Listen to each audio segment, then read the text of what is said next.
They know everything. They've got technology like the likes of which this world has never seen, as far as cloud computing and the ability to manage data and servers. And how does everyone from Seattle, Washington to Columbus, Ohio suddenly not have access to Google Docs? Who tripped over a cord? Sometimes you just gotta turn it off and then turn it back on. That's the number one. That's thing that's the universal. IT people. The universal. My shit is broken. How do I fix it? Unplug it and plug it back that's literally what IT people do all day long. Is like, did you try turning it on and off and turning it back on again? Okay, no, try that, and then if that doesn't work, call me back. That's all the Comcast lady knows how to tell me what to do. I'll check your signal. Not your modem's getting try unplugging your modem and plugging it back in. Unplug it, plug it back in. 20 seconds. That works? Okay, wait 20 seconds. I'm gonna charge you $30 for this. Were you pleased with the level of service that you received here today? Oh god, that dude. I watched that video. This poor guy. And I watched many videos because once I started watching videos of people having trouble with Comcast, I couldn't stop, and I was up until like 1 a.m. just trying to pick my favorite. And this guy, he's just trying to cancel his service, and instead of giving him the runaround of well, why are you trying to cancel? Can't we offer you a promotion? All this, they just put him on hold and left him there until they all went home. It's it's a hell of a strategy. I know they call that negotiation. We'll explain what you can do about that to avoid that here in just a little bit. There's a great new option for those of you who wish to cancel your subscription. I can't wait to do this. Yeah, because someday I will cancel my internet with Comcast, and I can't wait to do it this way. Well, hey, welcome back. We missed Tuesday because life and stuff. Yeah. But we're back, and we're good. And something we got to knock out right away. I got a little bit of feedback, actually, from the show last week about, well, basically there was some bitching that we didn't pay rapt attention to the chat room. And I need people to understand, we're producing an audio show. It's an audio podcast. It's meant for your ear holes. And that's the primary purpose of this. The benefits of streaming it live, and if I manage to record it this time, getting it onto YouTube and stuff, is just to give you more avenues of consumption. And the fact there's a chat room is great. I really want an opportunity to interact directly with listeners and people who. But the chat room is really more for you guys to interact with each other, while Sean and I interact with each other, not so that we can interact with you. I haven't got enough awareness in my brain to juggle the notes and the sounds and all the other stuff that I'm trying to do, and also give you guys. And he's got to manage me. I do have to manage Bill, and also give you guys reasonable attention. So I don't want anyone to feel bad if they think they're being ignored. They're not being ignored. You're not being ignored. But the best way is, and probably always will be, to get a hold of us is to send us an email. northwesternetwork@gmail.com. Visit us on the web and get us that way. We're sure that your comments are extremely clever, much more clever than anything that we're saying. But, however, unless we just happen to notice them. Yeah, no, and I do. I pop up in the chat room and stuff when we're doing this. Currently, there's no one speaking in the chat room right now because I've clearly got their undivided attention. Right. But yeah, don't anyone be offended. I'm not ignoring you. I just don't have enough of me to go around. Hey, you know what? My new favorite show is? It's What's not that? even actually a fall show because it's been on for a while now. But it's Rick and Morty. Have you seen Rick and Morty? No, I don't know what Rick and Morty is. It's basically Doctor Who, but crazy drunk grandpa scientist, multi-dimensional reality, hanging out with his instead of his female companion, young pretty female companion, he's got his grandson, who's kind of a nerd and inept at everything, and yeah, I've been really enjoying the hell out of that. I think episode 10 of Rick and Morty is just about the most genius thing I think I've ever seen. Adult Swim. Yeah, I haven't been enthralled by anything Adult Swim has done in quite a long time. No, I somebody recommended it not too long ago, and I checked it out, and I'm a huge fan. Man, huge fan. When is Venture Brothers coming back? I don't think it is. Oh, I think it's over and done with. No, I don't. It got a little played out. But I wanted resolution. I wanted an end to the story of Brock Sampson and the Venture Boys. Yeah, I don't think there ever was really going to be resolution. I mean, that show always kind of thrived on chaos and lack of resolution of any kind whatsoever. Well, but that was, it didn't just end though. There was always some sort of a. But it was never going to. That was the point. Well, if they're going to cancel my show, they should at least give me a bit of closure. Well, because I invested many. Start tweeting at Netflix to pick up. Oh, dude, that would be the best. Or who? You know when that show lost its magic? Huh? You know when that show lost its magic? Was when they couldn't. Venture Brothers? Yeah, when they couldn't get Stephen Colbert to come back and be Professor Impossible for the third season. He was a little too busy with actual, stuff that. I know, but there was just something that went away when they lost him. Hey, we need to find a use for this. All the slammin' shorties in the house say, yeah. I really like that clip. It needs to be in the regular rotation. Some sort of use for that. Have you been watching any fall television? Are you caught up in Gotham? I haven't seen the most recent one, but I'm not caught up on Gotham because it's not on Netflix yet. I do need maybe I can borrow a password from somebody and get caught up on so you're completely cut. I am cut except for. Aren't you at your dad's place? Your dad doesn't have a cord? Oh, my dad does have a cord. He loves his cord. He will not get rid of his cord. But at the same time, he also hasn't got DVR or on demand anything. Wow, I can't imagine somebody who still has a cord who doesn't have a DVR. It's welcome to the 19th century, folks. I know.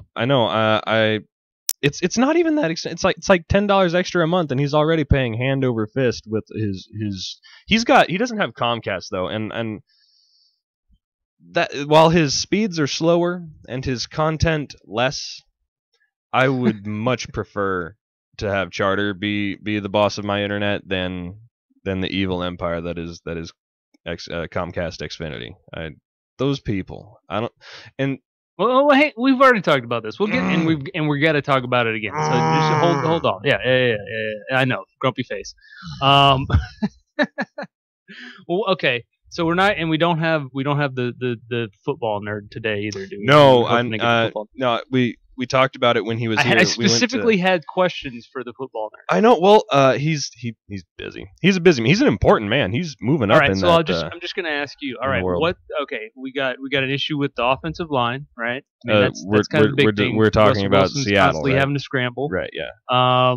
And actually, one of my friends mentioned that he's got something like a 60% completion rate. He's actually better on the scramble than he is when he's actually got protection, which is ironic.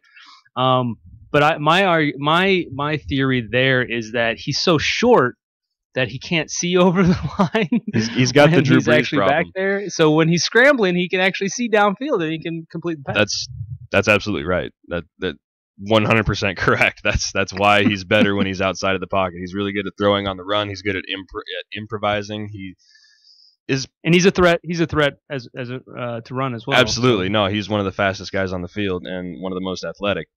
But last couple of games, he's been trying to make stuff happen on his own when it wasn't really there. Like there was that one fumble where he was on the run and he was getting sacked. He was getting tackled and holding the ball like way out in front. And I don't, it's just silly. It's like they were trying to give it away this game. And because he in the clutch, Russell Wilson plays lights out. I don't know what it is about this season in this particular situation, this offensive line. They don't have much of a running game either. Marshawn Lynch been hurt.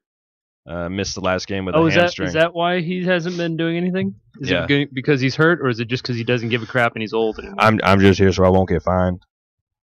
Yeah, exactly. Yeah. I'm just here so I get paid. Bro, I've been here the whole time. You see that commercial? It's an Xbox. Xbox. No, it's an Xbox commercial. They got Marshawn Lynch being himself. It's Nice. it's Nice, cute. nice. No, they haven't generated much of a running game, and they haven't been protecting Russ very well, and he's been trying to improvise on his own and not really succeeding so much where in the past he has succeeded. So But defense still looking really strong on defense. Defense is great. And don't worry, City of Seattle, you guys will play my broken Cowboys in a couple of weeks, and everything will be just fine for you. Going up against the 4-0 Bengals this weekend. Yeah, that's going to be a hell of a game. Hell of a game. Yeah. I mean, Bengals haven't really been tested yet, though, have they? No, they've put up monstrous points, but they haven't really faced anyone that good. The biggest game they had was against Baltimore. That one, I think it was nearly an overtime game, but that was a crazy game. But Seattle's defense going to put them to the test. Big matchup between Sherm and AJ Green. That's going to be fun. And one more shout out to the City of Seattle. Do you guys remember Matt Hasselbeck? Who's that? Matt Hasselbeck quarterbacked the Seahawks to their Super Bowl in 2004, where they lost to the Steelers. Well, no one even really knows it, but he's still playing. He's a backup quarterback in Indianapolis, and he's quarterback and he's quarterbacked them to their 2 consecutive wins and played lights out last night. It was very fun to watch him. 40-year-old Matt Hasselbeck killing it in Indy. Good on you. Good on you. Right? Hey, it's time for a list. Is it time for a list? I think so. Quick list.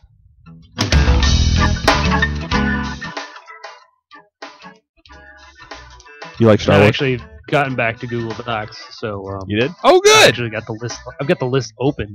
Well, No way. It's opening. Opening. Okay. Actually open. All right, cool. Okay. Awesome. Time for a list. These Since we can't go a single week without a Star Wars, we really can't. And without yet multiple Star Wars. you had that references. fantastic Star Wars speed dating thing for me, and That was amazing. Who was that from? Star Wars speed dating. Was that College Humor? I don't even remember. I don't even know. I don't. I'll look it up. I'll look it up while you get started with the list. We like Star Wars, and fans of Star Wars will never stop Nerdy stuff. arguing with each other and other people who don't know what they're talking about things that are important to us. Star Wars Force Awakens is on the way. Galaxy Far, Far Away is ready to expand. What, 2 months? Yes. And Just it's a little over 2 months. Cinema Blend has decided that it is a perfect time to run down the biggest, nastiest, and most vicious disagreements that every Star Wars geek in the world has to fight about all the time. There's been name-calling, the end of friendships, and no one actually knows the answer to these. So, number 1, who really did shoot first, Bill? Oh, we know who's. I don't understand how this is even on this list because it we depends. all know the only person who's arguing that Guido shot first. Excuse me, Guido shot for Guido. Yes, dropping the Italian. slurs. He's Italian. That Guido shot first is George Lucas himself. He's the only one who ever thought that was a good idea. Well, So there's no question there. By the way, it's brought to us by Geek Week on that's this Star Wars speed date apparently. Geek Week. Very YouTube good. Geek Week. Thank you, Geek Week. There's 2 answers to this question. It's whether or not you're your age or my sister-in-law's age. Because Does your sister-in-law truly believe that Greedo shot first? she doesn't know. She She saw probably also doesn't she care. saw Greedo shoot first because she can only see the special editions. But I've told her that is false and blasphemy. So she doesn't. And know she what to rolled her believe. eyes and said, "I don't care," It was something like that. because that She- seems like what she would do. Actually, Taylor's quite a bit of a Star Wars fan. I'm pretty proud of myself. Actually, yeah, she's You been like, educated? tied her down to a chair and made her sit through no. all of It was I told her we should watch them, and she said all right, and we watched all 3 of the original trilogy in about a day and a half with much Wow. junk food and a little bit of beer. It was good. Long time. Nice. What's the next one? Well, Load page. I don't care what generation you're from. There is no argument here Han shot first. Simply for the reason that nobody, like I don't care how bad your aim is, and if you're a bounty hunter, you probably don't have super shitty aim. Well, no, but he went like this. No, he didn't. That's stupid. That is so stupid. And if there is no argument that makes any sense whatsoever. No, Han dipped his head slightly to the right and caused Greedo to miss by a mile. Dumb. But hey, I got another question for you. Which is the best of the movies, the Star Wars movies? Yeah, I can see how there would be some argument there, but I think there's really only two to choose from. Mm-hmm. A New Hope is a lot of fun, but it doesn't have the depth that either Empire or Return have. Well, it was supposed to stand on its own. I'm assuming everybody is smart enough to just toss out the Muppet movie right off the bat. Oh yeah. No, the prequels were pretty and otherwise not good. But no, it was because A New Hope was not A New Hope when it first happened. It was just Star Wars. It was supposed to stand on its own and be a single epic space opera that ended with the destruction of the Death Star. And then when they got the chance to make another one, they got much more money and got to go a lot deeper into the characters. But Empire Strikes Back is my favorite. But I think the general consensus is that Empire is the best, and I would argue that the only reason that it's really better is because of the Ewoks. Ewoks are in Return of the Jedi. Yeah, that's what I'm saying. The Ewoks drag down the Jedi. Right. Enough that it loses its place. True dat. Its potential best. Speaking of Ewoks, do you love them or do you want to skin them and wear their fur as a hat? I think they would make cute pets. They're pretty much the same thing as Mogwai from the Gremlins. Don't feed them after midnight. Don't get them wet, or they turn into mean little green monsters that will terrorize the city. In this case, don't give them hover bikes and speeders and laser weapons. Oh no, that's fine. Or they'll slay Just don't armies. feed them after midnight. Don't get them wet. I don't remember all the rules. I don't hate the Ewoks. A lot of people hate the Ewoks, but I don't really hate them that much. I think they're cute. They're cute, but they don't have any place in a serious. I mean, like, all right, serious movie. Serious-ish. It's kind of serious, but like I said, it drags down the whole. Drags down Return. But it's giving Audrey the most adorable Halloween costume. Is it now? Yeah, she's totally gonna be an Ewok for her first. I just feel like I think if they'd have played a little less of a role, or if they'd have gone. I mean, originally, if I recall, originally they were supposed to be on Endor was supposed to be the home of the Wookiees. Yeah, they changed that. And I think that would have been really cool. I don't know why they decided not to go with that. Because it was going to be too expensive to have a bunch of giant people wearing Chewbacca suits run around. It was whatever, much, dude. it was You much just easier had to two find. of the biggest blockbuster films ever made. I mean, Star Wars: A New Hope is arguably the. There's no CGI though, so could you imagine the logistics of trying to because you could just get a pack of children and put them in teddy bear suits and say, "Go jump on the white guys," the white suited guys. Yeah, I guess for every Wookiee costume that you have to put together, you could make like 6. Ewoks. So not just the expense of it, but that would be such a pain in the ass to get that many 7-foot tall people. Yeah, right? But here's the thing: I don't care. No, it would have been better if it were. Yeah, I mean, if you just the Ewoks could have still been around. Maybe they're like the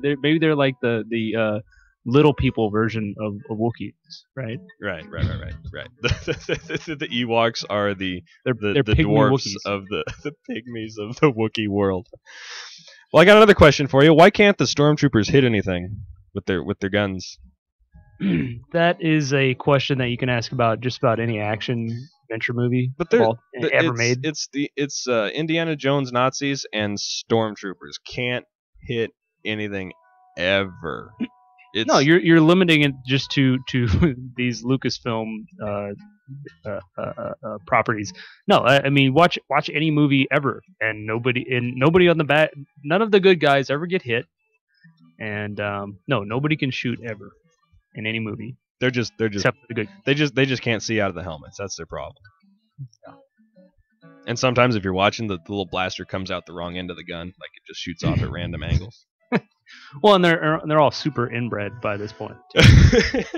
All them clones, right? I don't even want to dignify this one, but I'm going to anyway. Apparently, there's people out there who think the prequels are great cinema. So Cinema Blend asks us, are the prequels great visually, or terrible? I think they are amazing. I mean, I agree with that. Visually, the prequels are amazing movies. So that if, is the if only you want way to they're just any put good. them on in the background with the sound off, sure. Yeah. There's just the cinematography. There's just that one gif of Anakin and Obi-Wan doing their thing, like with the lightsabers, swishing them back around over. I just put that on the television with like your Chromecast or something and walk away. That's all you need. Also, the worst child actor in the history of child actors. Yeah. He wasn't good. No, he was abysmal. I mean, I'm sure he's a lovely grown-up now, and he was a lovely child at the time, but he was the worst actor ever. Hey, what's the deal? Sorry, what? No, I was moving on. What's the deal with midichlorians? They were a mistake that were put into the prequels to try to have some sort of scientific grounding for the Force, which makes no sense whatsoever. Yeah, we had to kill the mystery and the magic and make it a scientific explanation, and that ruins it. And even Liam Neeson couldn't talk about it in a way that didn't make you just go like, "Oh my god!" Just like that in the theater. Oh my god! Liam Neeson. Yeah. And I think really when you look at some of the older scary movies, like some old like Hitchcock films and things like that, one of the greatest things about mystery and I mean, I'm kind of expanding it to like horror and stuff as well, but having the mystery go unsolved is one of the greatest tactics you can use as a filmmaker. That's what I'm talking about. The magic of not knowing exactly what to have the only explanation for the Force be what Obi-Wan says. He says that it's a energy field surrounds us and penetrates us and binds the galaxy together, and that's all you ever need to know. It's that mystical magic stuff that makes it so exciting and interesting, and not microscopic organisms that live in your blood and give you telekinetic powers. BS. Yeah, that's dumb. And then finally, what order should you watch it in? I have my theory. What's your theory about the order? Skip the prequels and just watch the first ones. Yeah, I was gonna say start with 4, watch A New Hope, then Empire, then Revenge, or Return, and then just stop. Yeah. And watch. There's no need again. to watch the prequels. I mean, you maybe you should just to see what everyone means and what all the noise is about. But there's no real need. The Star Wars Pantheon does not require that you, because you already know the story. You don't need to see it. Yeah. And they're not good. No, they're not good. You can put them on in the background with the sound off. There you go. Well, hey. Is that it? That was good. That the last one? I think no. I don't know. It says there's another one, but I think they're teasing. The last one, J.J. Abrams, Savior or Death Knell? Well, shit, we don't know that, but give it 2 months and 10 days, and we'll let you know. One thing I do know: lens flares. Sure. You ready to get serious? You know what's funny? Oh. I've never seen what J.J. Abrams looks like until right now. I know. It's those glasses. I've been wondering what J.J. Abrams looks like for a few years now, and I've never gone through the effort of going to look and see what he actually looks like. So it's whole nice 15 seconds of doing a Google image search. He looks like a nerd, just like I kind of expected. Yeah. But yeah, I hope there's a story where somebody wakes up on an island and We don't. There's a bear out in the jungle, and Yeah. J.J. Abrams got us started with Lost. That's Oh, that's right. He Lost did do show. that. Yeah. Good for him. I guess we better get serious, huh? Sure. Why so serious? Our new favorite presidential candidate, Ben Carson, is emerging not so much as a front runner in the race for president, but as a contender for craziest motherfucker, ready to take on the Donald there in that role. All while he's looking like he's just finished smoking a giant blunt. He's currently the second runner-up for the GOP nomination behind Trump, after claiming that he would have yelled, "He can't get us all!" and attacked the gunman in last week's shooting at the community college in Oregon. He recently said he's actually been held up before. Did you know this? He's been held up before? No, I didn't know this until you told me. Okay, but he didn't quite act as heroically as he claimed he might have. He said, I have had a gun held on me when I was in a Popeyes organization, he said on a Karen Hunter's Sirius XM radio program. Who calls Popeyes a Popeyes organization? Okay? It's just Popeyes, dude. Again, this is what happens when we haven't got the notes in front of us. We just sort of wander around. No, this is I actually wrote that in. Did you? So apparently he claims that he was in a Popeyes when he was held up, and that the guy with the gun actually put the gun in his ribs, and he responded by saying, "I believe that you want the guy behind the counter." So much for the whole attacking the gunman and putting his life on the line. What a weenus, dude. Yeah, who does that? Well, who's really surprised? You should be holding up the guy with the cash register. So this is the lesson. He said that this is the guy who said last week that the lesson that we actually should have learned from the latest mass shooting isn't to enact more gun control laws. This is where he started drawing similarities between the U.S. and pre-World War II Jews in Nazi country who had their guns confiscated and all that stuff. He said instead we should be considering whether gun-free zones actually may be drawing shooters instead of enacting controls. But he actually says what are his actual words? Does he come out and say strictly that the Holocaust might not have happened if the Jews had handguns? I don't think he said that the Holocaust. I think he said that the Holocaust might not have happened. Yeah, I think he did say that. But basically, it's kind of an old argument that people have been drawing out for years that the Nazis created. Well, actually, I don't know if the Nazis created the list. I think that there was a lot of violence at one point pre-World War II in Germany, and then they created what do you call it when you come up with a list of who everybody is who has, what's that called? When you have a list of what? A database. They had like a database of all the people who had, they didn't have databases back then, but whatever you call that. They had all of them, and then when the Nazis came into power, they went around and actually rounded up all the guns.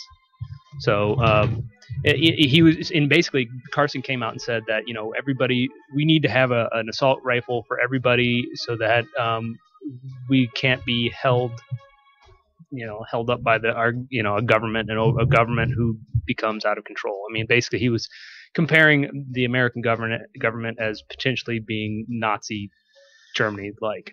Yeah. That's a hard comparison to draw. I'm not. Do you? Yeah, a little bit. Trump. Well, see, that's the thing here is that I'm noticing this guy, Trump is an asshole, right? He's just a douche canoe. We don't like him, and no one should ever like him. But this guy seems like a proper lunatic.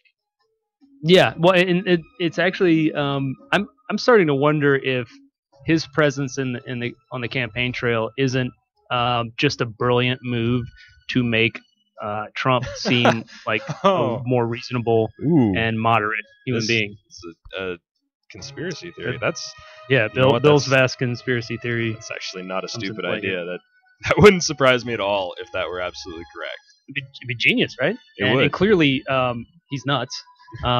or is at least playing a crazy person. And playing one on TV. Yeah, and I mean, I can't, even though he's polling right behind, polling, or not right behind, but polling behind Trump in the polls, he's clearly, nobody's gonna elect him as president. There's just no way. You don't think? So it would be a genius move. We've been saying that about Trump, and he's still leading. But now I suspect now that he's been in the news as much as he has, and people are starting to really pay attention to Carson, that he's going to drop in the polls some.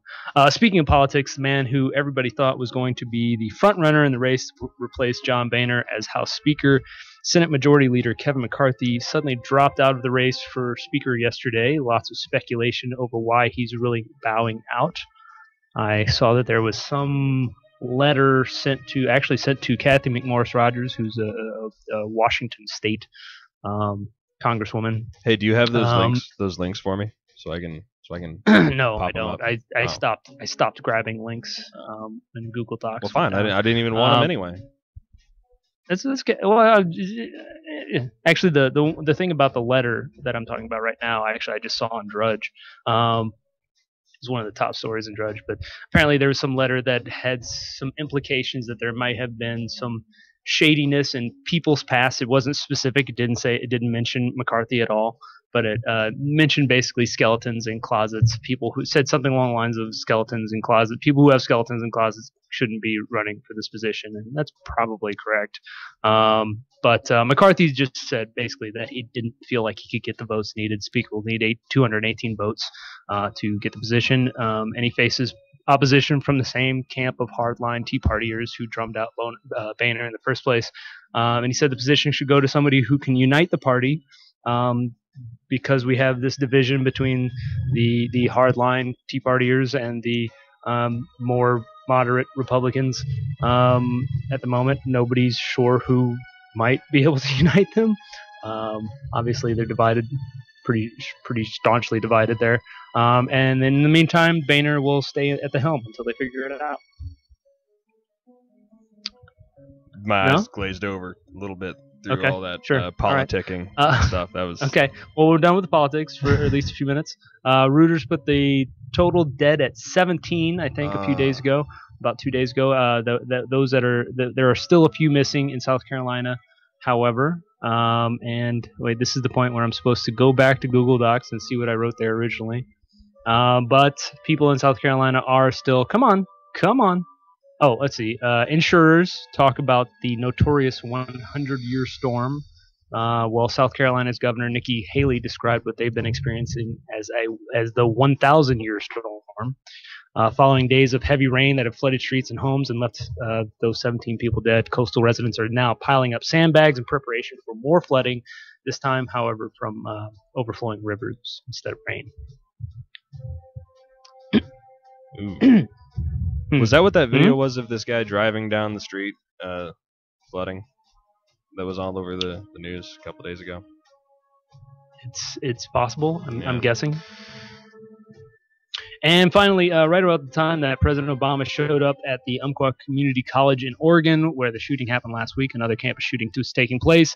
This one at Northern Arizona University's Flagstaff campus. In the parking lot there, 1 dead, 3 injured, and the alleged 18-year-old shooter is in custody.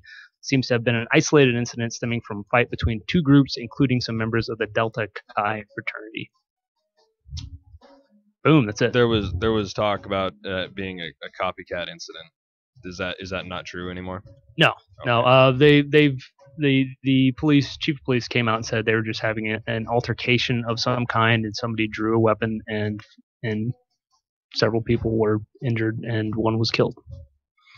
Well, fantastic. At least it wasn't another I'm going to kill you because of your religious beliefs situation. Mentally deranged individual. Yeah, I mean, clearly they're mentally... Anybody who thinks that it's reasonable to pull out a gun during an argument is clearly mentally deranged, but not mentally ill necessarily. No. Is that all the news? I haven't been able to follow. I mean, there's more along. news. I can never fit all the news I would actually like to, due to both time constraints and lack of gumption on my part. But, well, that's where we end things today. There. Well, we probably would have been more organized had Google Docs not failed. Nah, this is about as organized as I was going to get, regardless. You're a daydreamer, a sassmouth, and not infrequently a bit of a giggle puss. So I'm pretty tired of Comcast. They're fast. They're fast. That's all you can say about Comcast. But if you're trying to cut your cable, or you're trying to switch providers or move to a place where Comcast doesn't exist, good luck with that. CNN Money's telling us that there is a company in California that will cut your ties to the evil Comcast empire for the nominal fee of $5. That's amazing, because it's going to be like a 30-minute phone call. At least. Like there's an ad playing. There's I was like, what are you doing? Is that your lightsaber? Well, you know what? If I had a lightsaber, dude, I need to get my lightsaber. I have a lightsaber somewhere. No, leave your lightsaber where it is. just keep your pants on and leave your lightsaber where it is. That's not a euphemism for anything. That's a no. Hey, so you're not excited about wasting hours to cancel your Comcast contract? Well, you can outsource it. Because $5, a group called AirPaper, an Oakland-based company, promises to take all the hassle off of your hands. It's simple. You pay them $5, you fill out a form, and they will send a physical letter to Comcast on your behalf and cancel your service. So you don't have to sit there on the phone, because who's going to sit down and draft a letter to Comcast explaining all of the things that need to happen? So they write the letter. If that's a thing in your contract that says you can cancel us on the phone, and then we'll talk you to death, or you can submit it in writing that you want your thing canceled. A company website states that billions of hours of beautiful human life are lost each year to terrible but required processes. At AirPaper, we're dedicated to helping people spend as much time as possible doing the things they love. That means not fighting with your cable company. Yeah. We chose the only problem with this company is that they're limiting themselves just to Comcast, and that they haven't expanded to include Time Warner. Well, that's the thing, though, is that they chose to start with Comcast, they say, because it's emblematic of the process that is needlessly broken. But that's not where they plan to stop. They intend to move on to other things that are a pain in the ass and scoop up all your valuable time for no reason. Could they also pay all my bills and do that kind of stuff for me? That would be helpful. I don't know if they'll do that, but I think you could probably you could take this business model and extend it to literally anything. Like, I need to move my services, or I need. It's basically just outsourcing the management of your utilities and your services. Yeah. So it can apply to anything, like my electric, or my mobile line, my data plan, whatever that is. Whatever your issue is. Yeah. Credit cards. My credit card bill. Yeah. Yeah. I would love if I felt comfortable enough and secure enough with the company doing all that. I would love to outsource every aspect of all that kind of stuff. And not have to deal with that. And I've been waiting actually for a couple of years now, thinking somebody's got to figure out a way to do that and make it easier for you. That's the trick, though, is that giving all of your information to a third party and saying, please do this, handle my business for me. That's don't know if I want it. Because basically, you're gonna have to give them access to your checking. It's basically giving them, at the very least. Yeah, your routing numbers, your account information, all the things. But that if you had just stuff. one dedicated account that you had, that you funneled money into every month, and you knew how much you needed in it, and they took care of it from that account. That's fairly possible. Yeah. Yeah. So I'd love to see that. Somebody get on that right now, and then let me know that you're out there so I can start using you. Do that. Also, in the ridiculous today, we started streaming our show. We haven't burned anything down yet. Unfortunately for this guy, he live streamed a house fire of his own house. Yeah, that's amazing. If you that's actually really impressive. It's coming from Fox News. If you really must do a live stream, his show is way more popular than it was ever going to be. Right.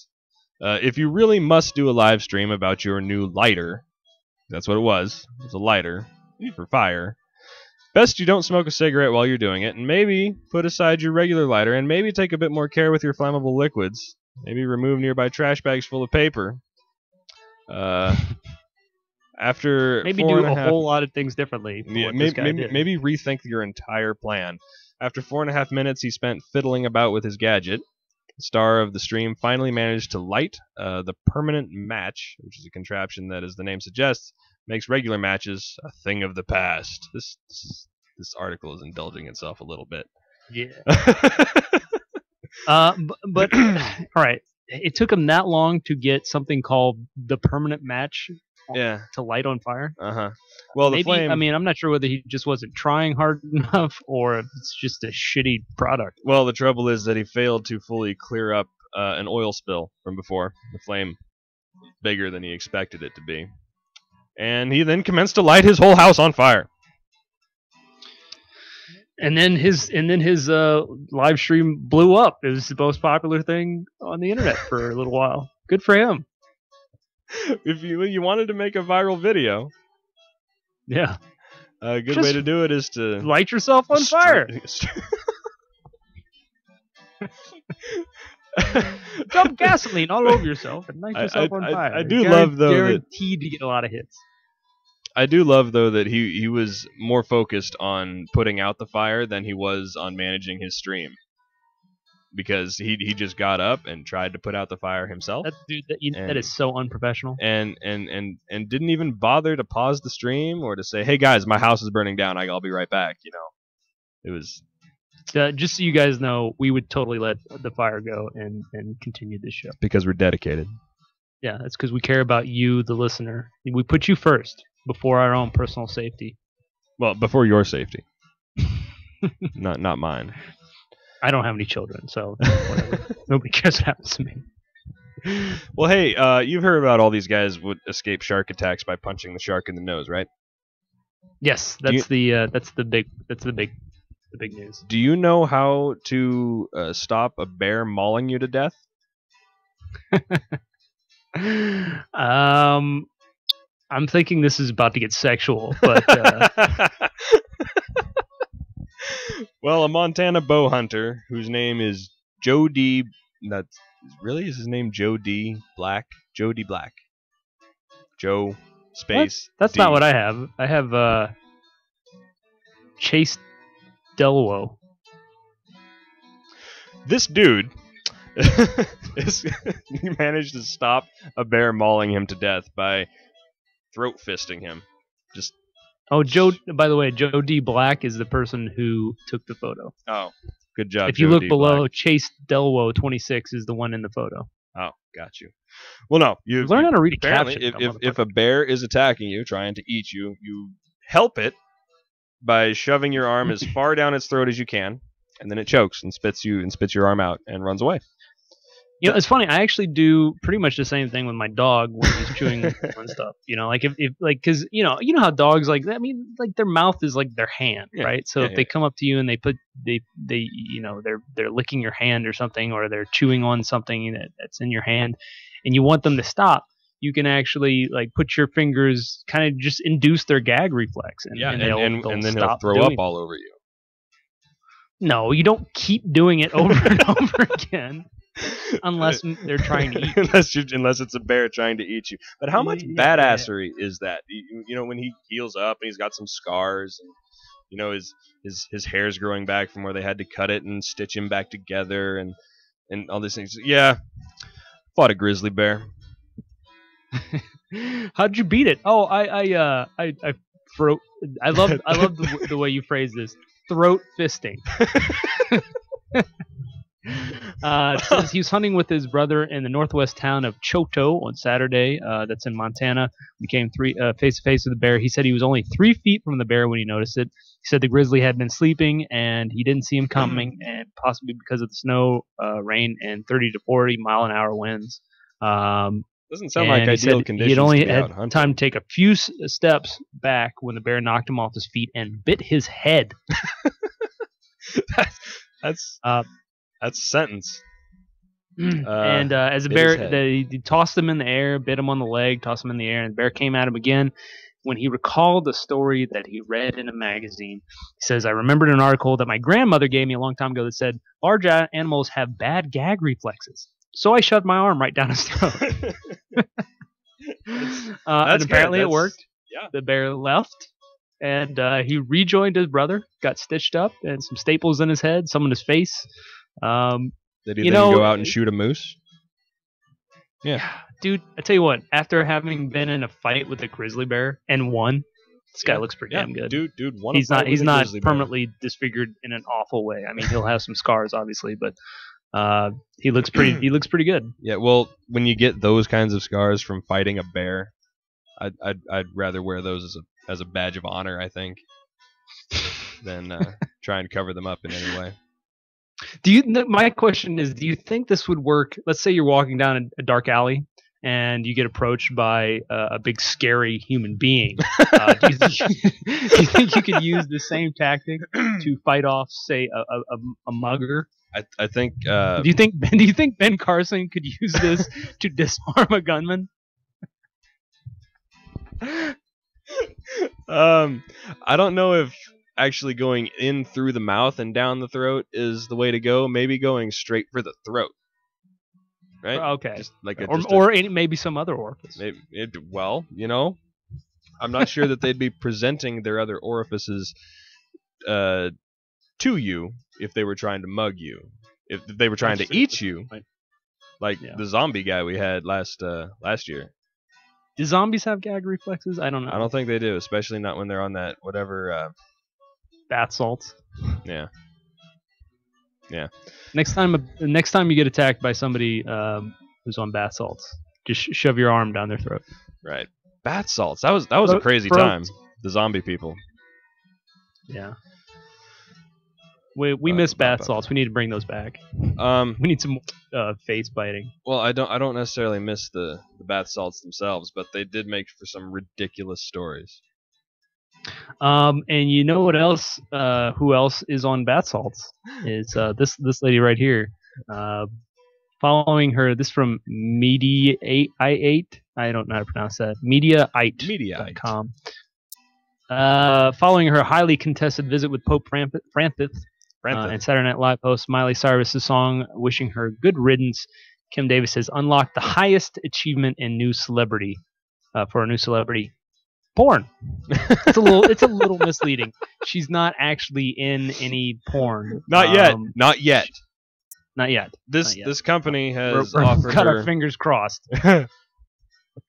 This company has offered her $500,000 and an ad for the Steve Jobs movie that won't turn off. Damn it. There we go. Got it. $500,000 and an all-expense paid family vacation for her to have sexual relations with a non-Caucasian woman. And then they issued a press statement talking about how awful a human she is, and giving her. This is their the Dog Fart Productions or something. What is it? Is that what they are? Sure. Dog Fart. Giving her a chance to redeem herself. Yeah. Oh, I mean, I suspect it's possible this might interfere with her religious beliefs. I don't know. But I'm guessing she's probably. Yeah, well, that's what it is. They're giving her a chance to go back on it. And it's like I said, it's never been about what you believe, it's about what your job is. And if she were to take this job, she would be probably contractually obligated to follow through. With her lesbian sex scene, interracial lesbian sex scene. That's the trick. It's not just a lesbian sex scene. It's interracial lesbian sex scene. Has to be a non-Caucasian woman. Right. Yeah, that's ridiculous. That made it to Facebook. That found Facebook right away.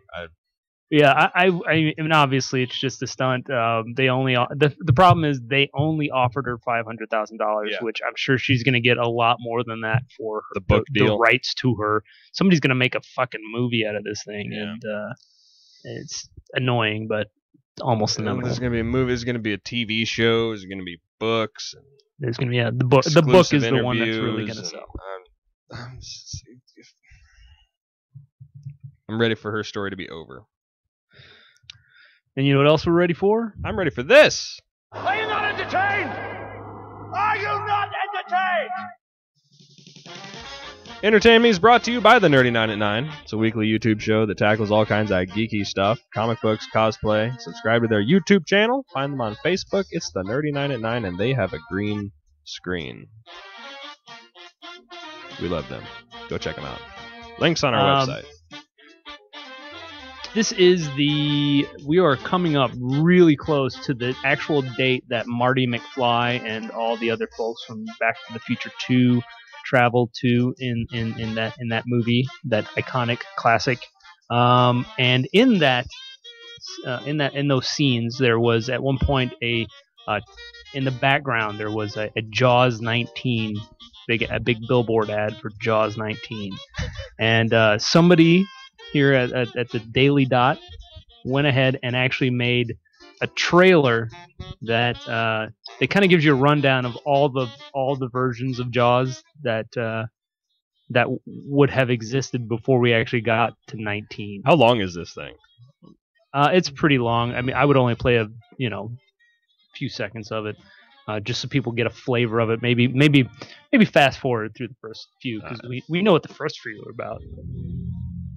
Doesn't get good to like Jaws 7. Water. Jaws 2 made you afraid to go back in the water. Jaws 3D was a new dimension in terror. In Jaws 4: The Revenge, it was personal. For a team of shark hunters. Jaws 10, it was man versus shark versus all the terrors of the deep. Outer space, then a prequel and a sequel to the prequel. And This is fantastic. We should have had more Jaws movies.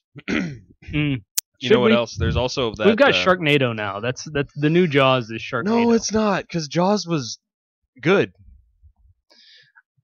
If you kept making Jaws movies, they would have devolved. You just can't. I mean, all right. I don't think we should have got all the way to 19. The best Jaws movie that was made recently was that one where people get stranded off the boat. Do you know what I'm talking about? That was called Deep Blue Sea. Yeah, whatever it was called. I like that one a little bit. Yeah, I mean, all right. There's lots of things to be afraid of in the ocean, and you shouldn't limit yourself just to sharks. No, I know. No, but you know what? I'm more excited about the fact that this movie that didn't predict the future very well at all. In fact, like, what are you talking about? It did a great job predicting. The only thing that we don't have is the flying cars industry. I mean, there are some flying cars, but it's just not as widespread. We actually have the hoverboard. It's not the same kind of hoverboard. But we have boards that hover, and then we have the hoverboard little Segway type device that are supposed to hit the Walmarts just in time for holiday season. Have you seen those at all? No, I haven't. They're like little. There's little mini Segways that you just step onto, and they hover. Is that right? They don't actually hover, but they're called hoverboards. Hoverboard. You know what else we have? Pepsi Perfect, isn't that right? Pepsi Perfect was the thing. Pepsi Perfect. Yeah, he buys a Pepsi Perfect. Marty McFly walks up to the counter and buys a Pepsi Perfect. And here we go. Man robbed at gunpoint for his hoverboard. I can see it lying on the ground next to his feet.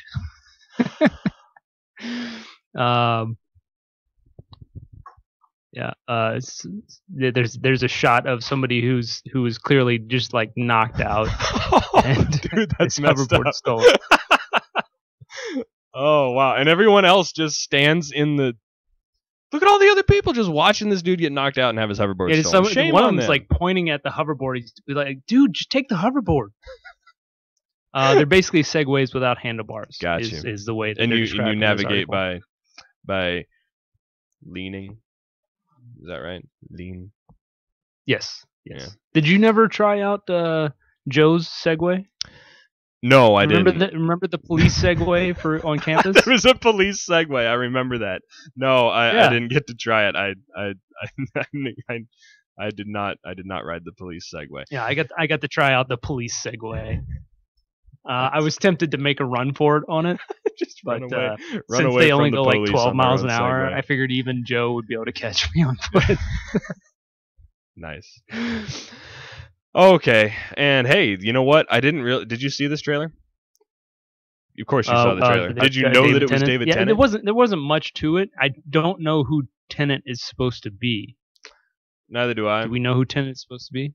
No, he's the villain. Oh, really? I think he's gonna be the villain. Are we sure? Check this out. Creepy. Jessica Jones.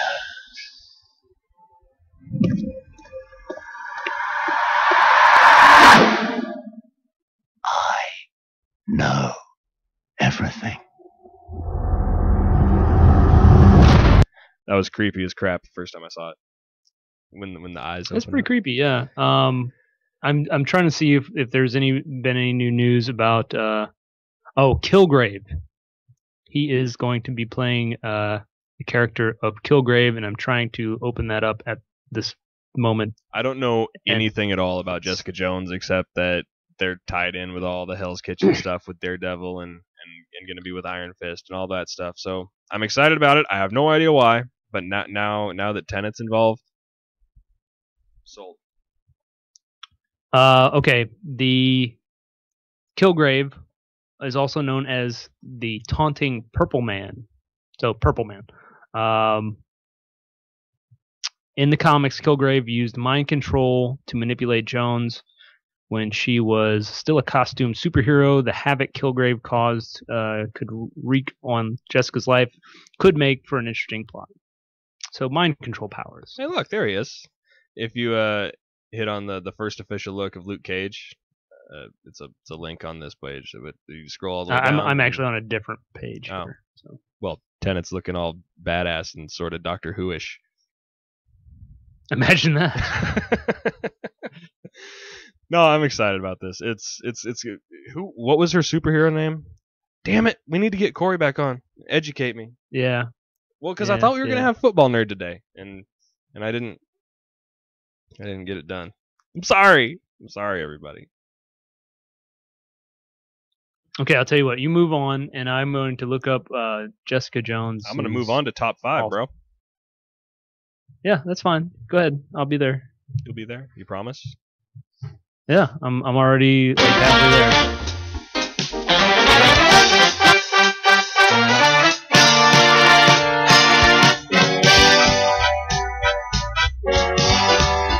Really bad at pushing buttons today.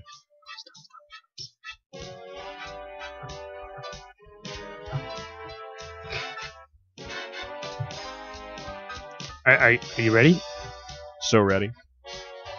Okay, go ahead. In its first week on the chart. Its first week. A budget of $108 million. Showing in 3,831 theaters. Made $54.3 million, because that's how words work. The Martian.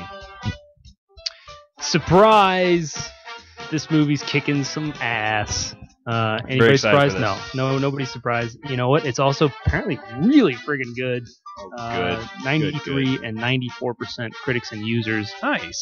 This is the Matt Damon film about astronaut Mark Watney, who gets stranded on Mars and is presumed dead until they find out, oh wait, he's still alive, and it's going to be a lot of science, a lot of math, believe it or not. He's going to science the crap out of that.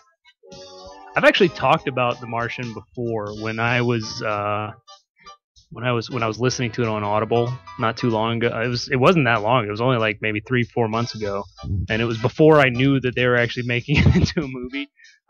It's like the most downloaded book on Audible. It's like there's like 54,000 downloads of The Martian on Audible. Great book, really great book, and I suspect this is going to be one of those rare cases where the movie is as good or close to as good or maybe even better than the book itself. Jessica Jones, by the way, went under the aliases of Jewel, Nitrous, that's Nitrous with a K, Nitrous, and Power Woman. That's right. Power Woman. Right. Still excited about it. I still don't know why. Just that all the people in it. I have no idea what the story is going to be about. But she's a private investigator, like a detective. Well, yeah, and it takes place in Hell's Kitchen, Yes. and it's the foundation, the next step towards I think the Defenders. that's the truth. Is the only one we're of the gonna- Hell's Kitchen group that I know anything about was Daredevil, and I want more of that. So, Well, giving me Luke we're gonna Cage we're gonna get some Luke Cage in it because that's her husband, and- and then we're on our way to the what's his name, Iron The Fist. Iron Fist. Fist, And Punisher's going to be in Yeah. the next. next Daredevil. Yes. Yeah, it's gonna be getting really good here real soon. In its second week on the chart, made 33.1 for a total of $90.7 million. Hotel Transylvania 2. 48 and 74%. This is the CG animated hit comedy follow-up to Hotel Transylvania. Does anybody care? I don't think so. Some people care. Yeah, I mean, if you got some kids. We said this last time. This is not our demographic, and Adam Sandler's in it, which makes it infinitely worse. Yeah. Number 3, in its third week on the chart, made 12.1 million. Really? For it. This must have only been in really select theaters because it made 12 million in its third week and totaled 15.1. Sicario. Yeah, certainly not making the money that it deserves. Apparently, a very good movie. It's actually one I'm excited about seeing. In the lawless border area stretching between U.S. and Mexico, an idealistic FBI agent played by Emily Blunt is enlisted by an elite government task force official, Josh Brolin, to aid in the escalating war against drugs. There's also some Benicio del Toro in it, and it's 93 and 91%. I'm excited about this one. Good stuff out right now. Mm-hmm. Number 4, in its second week, it made 11.6 for a total of 36.5 million. The Intern. This is that Anne Hathaway, Robert De Niro thing. 60 and 79%. I'm actually pleased to see that it's doing that well. It looks like a cute movie. Oh, always root for Anne probably. Hathaway and Robert De Niro. Robert De Niro can't really do anything wrong anymore. He can pretty much take any role and succeed. Was there ever any point where Robert De Niro could do wrong? Well, no, I mean, like from a Hollywood society standpoint, like there's a time when an actor is new and fresh, and Johnny Depp, and you can be awesome for a very long time and suddenly suck. De Niro never really got there. A lot of actors didn't, but De Niro can do whatever he wants. No one cares. And in its finally in its third week on the chart, it made 7.8 million for a total of 63.3. Maze Runner: The Scorched Trials, starring Littlefinger. Go, go, go, go, go, go, go! Right? Do we need to talk about that again? It was fun. I'm sorry. 50 and 64% critics and users. I had a good time. Well, that's all that matters. Yeah, That that you is all that matters. Have a good time. Ooh. Oh, hey, it's time for the new thing. The new thing. I used to be an adventurer like you. Still don't have any music for this. I don't know what I want to do. Some background music. You ready to play the saddest game ever? We had the briefest game ever last week. When you die, you die forever. Game ever. Well, I mean, it could be. It was You the suck. only one where you could die and you never got to play again. Right. Well, but, so it had the potential to be the shortest game in the history of games.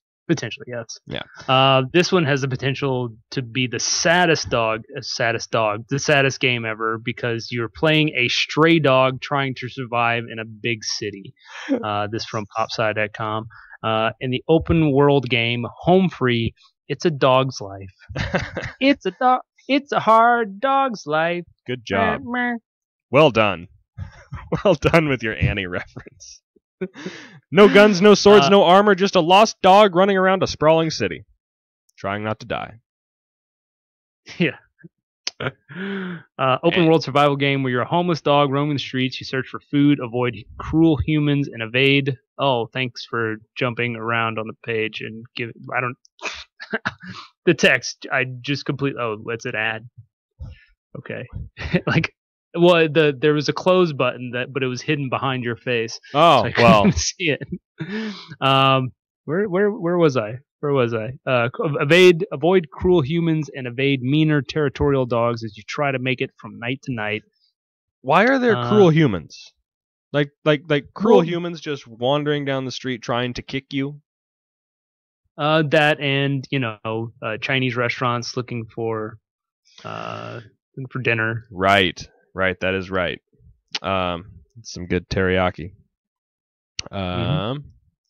All there's those like things. a day. There's a day every year in China where they eat dog, where it's like National Dog Food Day, where they eat dogs. Really? Did you know that? I did not know that. That doesn't sound good. Dog's stringy, isn't it? Like stringy and tough. Well, last time I had dog, I don't know. What about the last time you ate squirrel? You've had squirrel, haven't you? You're from the Yes, South. I've had squirrel, I've had raccoon, I've had snake, I've had alligator. I heard. I'm from the South. I'm from Louisiana, man. Yeah. I've had That's right. Yeah. I've had pretty much everything you can eat, and worms a couple of times. Well, all of these things will be different every time you play. That means the cruel humans and the restaurants trying to cook you and the other dogs. It's called Home Free, this game. It promises unique experiences in each new game. Every street, alleyway, building, nook, and cranny is generated just for you. So it's procedural, regenerated every time. But why, dude? I don't want to play this game. Do you want to play this game? I kind of want to check it out. I'm a little curious. The idea, though, is to create empathy for homeless and stray I think dogs. this game has an agenda. Actually, Do you think the game probably has an agenda? It's possible. The key to winning at this game, it turns out, though, is when you get attacked by another big dog or a cruel human, that you take your paw and you stick it down their throat. Just throat fist the bigger dog. Yeah, throat paw. Throat paw. Yes. Throat paw. Throat paw. How many times can we bring that back up? We'll keep working it in. So, I've been noticing something. What's that? I was messing around on Twitch last night or the night before, and I noticed a game called Elite Dangerous. I'd heard it before. I didn't know what it was. Not really. It was like a space shooter sim, and then it looked neat. So I watched somebody play it for a minute, and wanted to know more about it. So I went and I found it on the Steam store just to sort of give myself a picture of what the game was like. And it's a big, massive open world. Fly your spaceship around and do stuff. You got your fighting and the pirates and the different fleets and the trading and the mining and the things, and that's cool. And it's super expensive. It's like $50, and you have to buy an expansion. And it's not really super expensive. It's super expensive. It's super expensive. That's about how for much me. any console game is going to cost. I know, but there's it's actually already less than most console games cost you these days. There's already another $60 expansion coming out for it though, so it's to get into it now is not cheap. But it looks amazing. But think about it like looks like a lot of fun. In terms of time, like the amount of entertainment you're going to get out of it. I feel like for a game like I'm still playing Elder Scrolls, right? And I got that however many months ago, and I've got 2 separate characters. I put hundreds of hours into it. So you spread that $70 I spent on the fancy version, right? And I'm really getting my money's worth. So, but the thing about it that's unique about this is that you've heard of EVE, right? Sure. Basically, it's outer space, but it's just spreadsheets and commerce, and it's shitty and boring. But lots of people like it. It's this open world sandbox multiplayer event, right? With infinite possibilities for progression and generation of a world, and that's really cool.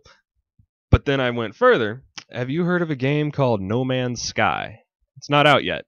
but we saw the demo at E3 last year. The first time hearing of it. This is the same sort of idea. Multiplayer, online, space sim, but everything is procedurally generated on the fly.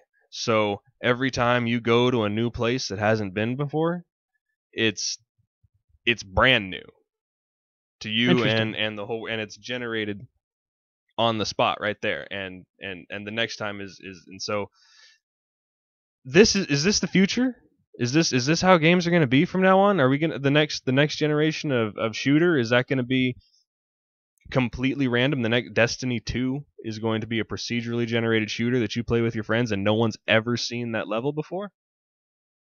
Well, I'm sure, you say it's never been seen before, but it's going to be based off of pre-built kind of concepts. So even if it's uniquely built and original in the moment or whatever, it's still based off of kind of concepts and well, sure, designs that you've seen before. So even though it's unique, technically it's also you're sure, also going to have played that level. It's comprised from familiar assets, but it's that way. Right. Just like Diablo is procedurally generated dungeon every single time. It's different. Yeah, exactly. In some ways. Yeah. So if this is the future, and this is the way multiplayer gaming is going to be in the future, in the next 10 years, are you into it? Or do you crave the linear storytelling path of your Elder Scrolls and Dragon Age, Mass Effect? No, and in fact, I mean, that's one of my complaints with games like Elder Scrolls or whatever, or Diablo or whatever. You've got preset quests and everything, and you can go look them up online, and so there's really, if you get stumped, you can just go. That's been an issue with video games since their inception, really, is that no matter how well designed and interesting the level is or something, there's somebody you can turn to who can just be like, no, just do this and this and this, and you'll be able to figure it out. There's a guide. So I like the idea. Right? I like this idea being expanded not just to the levels themselves, but to like quests and items and things like that. Everything being generated randomly. That's going to be the trick that makes it from a gimmick the random, because in it you can make a million different places to go and they'll all be different, and it doesn't need to be random, but it's the random generation of story that's going to make it really procedurally engaging, and that every time you play it's a truly unique experience. So that's where I hope we get to someday. It's an AI virtual reality thing, and we're going there, bud.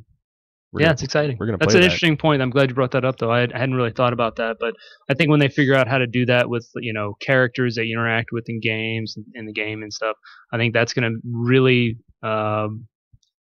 take it to the next level. Yeah. But obviously our AI just isn't really there yet, because I think that's kind of what you need to lean on. It will be soon. I bet 15 years. 15 years before the game I just described is a real thing. And gaming is totally different by then, but we're going to be 40, 45. Well, I will. You will be. I will be 40, 50, 45. You're gonna be Grandpa Bill. Oh my goodness. Yeah, you're old. But I saw one of the things I meant to bring up for some section. I don't know. I saw that they actually have started genetic testing for genetic manipulation to defeat aging. Defeat it? Yeah, to like genetic manipulation on human testing trials for genetic using genetic manipulation to beat aging, to roll back somebody's age has already started. So 15 years from now, I might actually only be like 24. Right. Well, you did state that we are going to be the last generation of people to die of natural causes. Yeah, I'm not sure I actually believe that, because I wake up every morning and feel like shit. Well, yeah, we're going to die. Our children will not. Oh, right. Okay.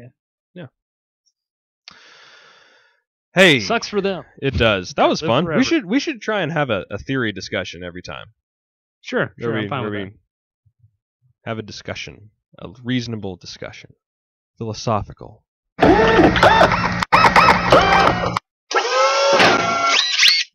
And then we talk about some robots.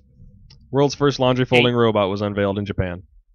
You know what? No matter how many times I do it, I hate to do it. It's folding laundry, and yet it seems like such a simple concept. But there's actually not too long ago I was listening to a Planet Money podcast. I've mentioned Planet Money before. It's an NPR podcast. It sounds really boring. It sounds like just money and business type related stuff. It's not. There are money and business related things, but one of the ones that when I first started listening to it, they were doing a series of robot related stories, and one of the ones they talked about was the fact that something like folding laundry seems like it's really simple, but our robots actually can't do it yet because they have to be able to reach into a laundry basket and pick up something and be like, oh, this is a towel, this is how you fold a towel. Right. There's a lot of cognitive processing there that computers just can't really do well yet until now. One of the most disliked household chores can now be done by robots. It's from telegraph.co.uk. You say co. I say co. Okay, whatever. Just from the Telegraph. How about that? Households around the world. Take it. Go for it. Around the world are likely to breathe a sigh of relief with the invention of a Japanese robot that will not only wash and dry your clothes, but will also sort them out, fold them up, and put them away neatly in a cupboard. Cupboard. In a cupboard. World's first laundry bot, dubbed aptly named the Laundroid. The Laundroid. Yes. Has been created by a team of Japanese technology companies in a bid to eliminate the tedium of carrying out the least popular of household chores. I'm not sure that's actually the least popular. It's not the least, chore. But it's pretty hard for me to do. There. Yeah. Katie will attest to. I am the worst with laundry. The worst. Yeah, I've got like 2 separate laundry baskets that are half empty because I do the laundry, put them in a laundry basket, and then just fish things out of them as I need them. That's how I live my life: is fishing for clean clothes in a pile. Yeah, and dishes. It's the same thing I do with the dish. with the I'm not bad at dishes. I'm better at dishes than I am at laundry. Well, you have to move the clean stuff out of the dishwasher in order to move the dirty stuff out of the sink. So eventually you have to. But a public demonstration of the automated laundry bot washing a white shirt took place for the first time in Tokyo 2015 Combined Exhibition of Advanced Technologies. I want this for my house, but I don't want to pay a lot of money. Then I think you're going to have a problem because it's very large and it does a number of things, and I suspect it's going to be several years before it's available for purchase anyway. I might be wrong about that. Panasonic built this. They made a VCR, and now they're building a laundry robot.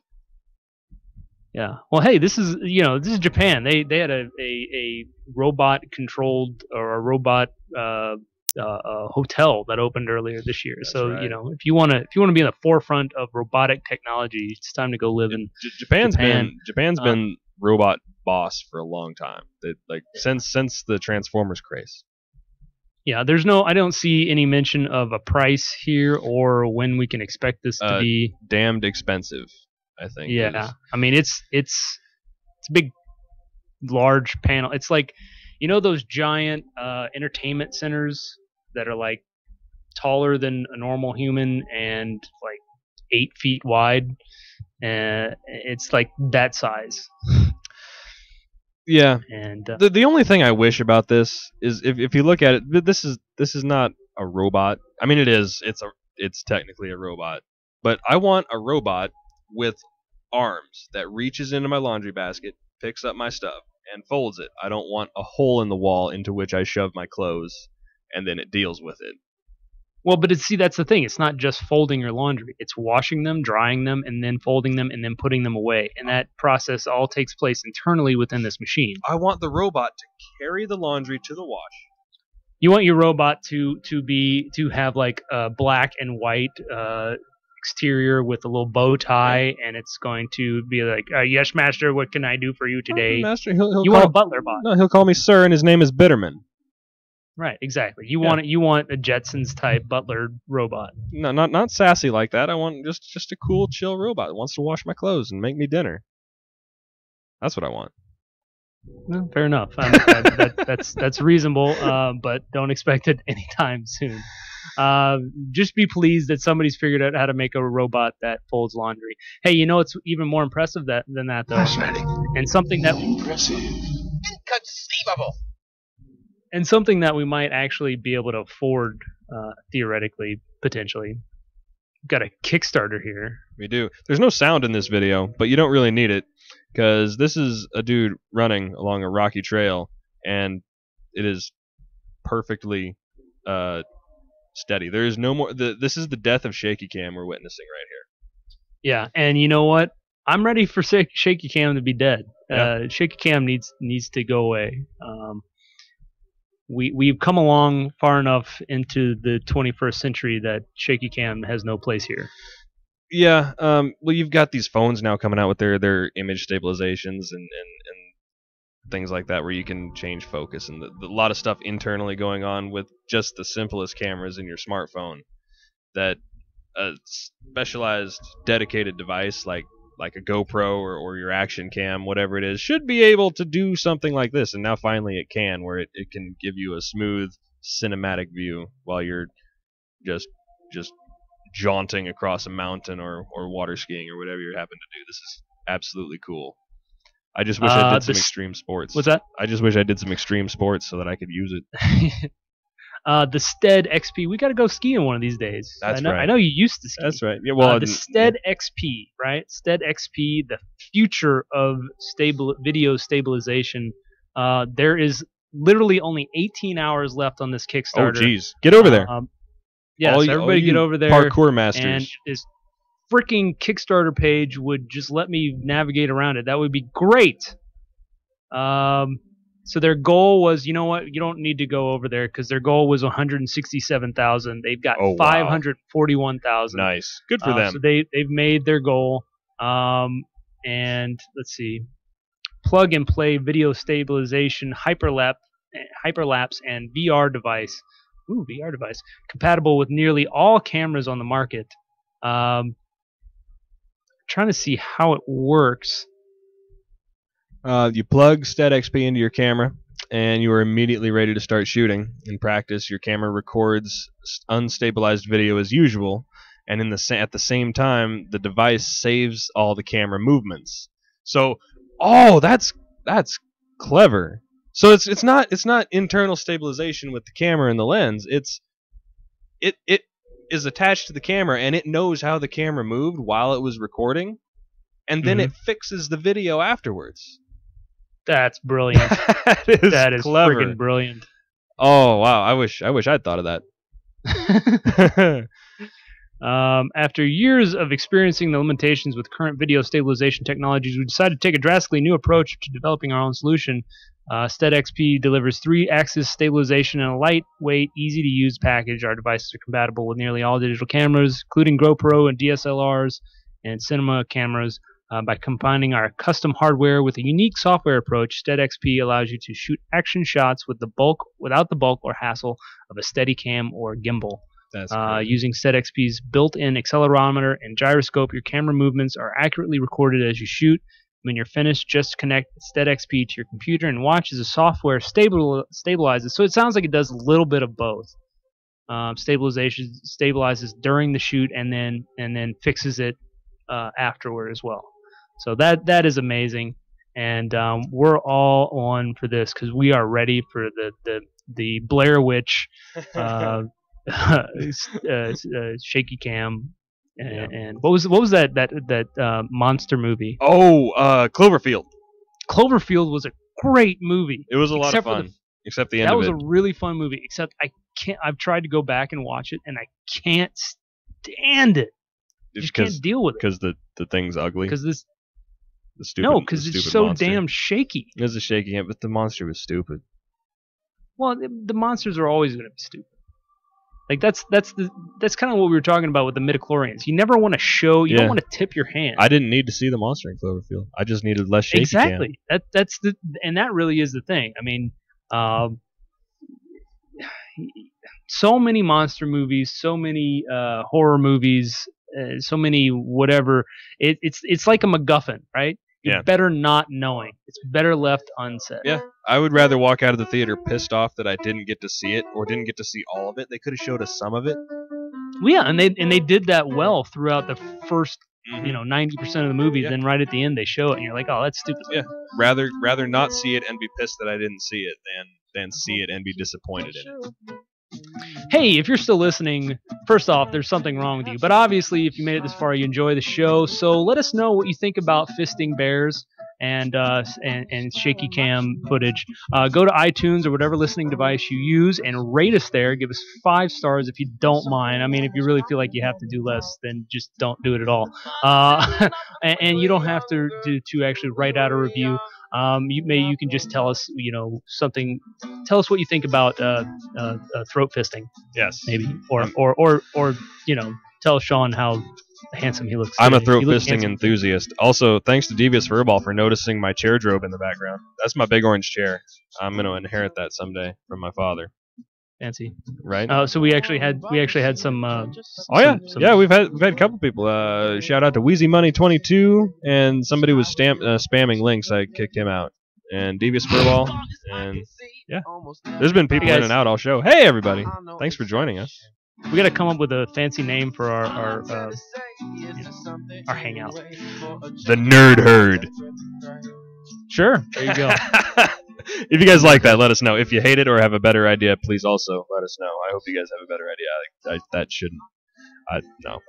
Hey, go give us a like on iTunes. Tell us what you like, what you don't like. Thanks to Libsyn to the bandwidth, all our members of the network for their contributions. That's you and me today, I think. Thanks so much to Great Pacific for our theme music and everybody tuning in at home live. And gonna be on audio. The normal audio is unchanged and pristine and perfect, and I haven't screwed that up just yet. Want to listen. Yeah, and you can go and watch us on YouTube if you didn't get enough of my allergies. You can I hope go I didn't and pick my nose. I wasn't even thinking about it. I might have done it once. I don't know. I think I was sort of getting in there. Like only second knuckle deep. Yeah. It's all right. Send us feedback, suggestions, northwestnerdnetwork@gmail.com. Follow us on Twitter, NW Nerd Network, and on Facebook, facebook.com/NW Nerd Network. New show when? Tuesday's possible, maybe, but I've got another weird week coming up next week, so I wish I had a normal schedule. We're gonna start being just responsible. For personal reasons, not even just for the show, but also for personal reasons. But we're gonna start being responsible about our social media, letting people know when we're gonna be around. Yeah, and that's the key. So don't rely necessarily on what we say here at the end of the show as to when our next show will be. Go follow us. Actually follow us on Twitter and Facebook, and we'll let you know there. Hey bud, I'll see you soon. Love you. Love you.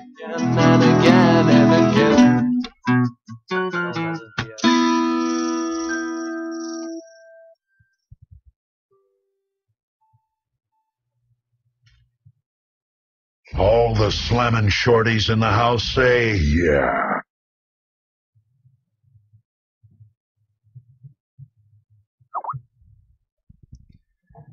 Killer. All right. I'm gonna run because I got to shower and pee and let the dog out and then go to work. All right, bud. Well, hey, this has been All right. real. Yeah, this is not bad. All the frustrations aside at the beginning. No, we pulled it together. You were much more composed than I was. Thank you. Thank you for holding it all together. I love you. Hey, leave your Skype on for a minute afterwards so I can get some silence. Okay, sounds good. All Later, right. bud. Love you. Bye. Hey, Bubba.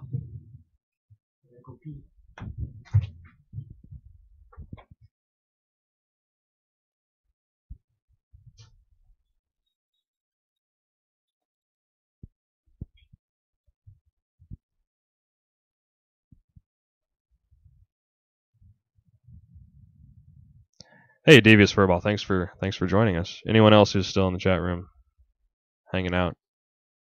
Thanks for doing that. We love you. Give us a follow.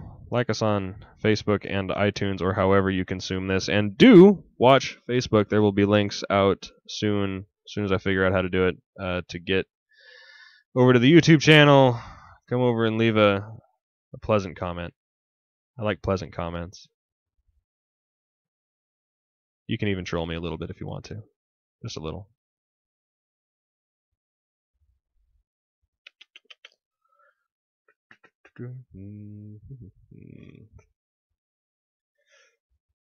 This has been real. I'm going to go ahead and turn this sucker off. Thanks everyone for joining us.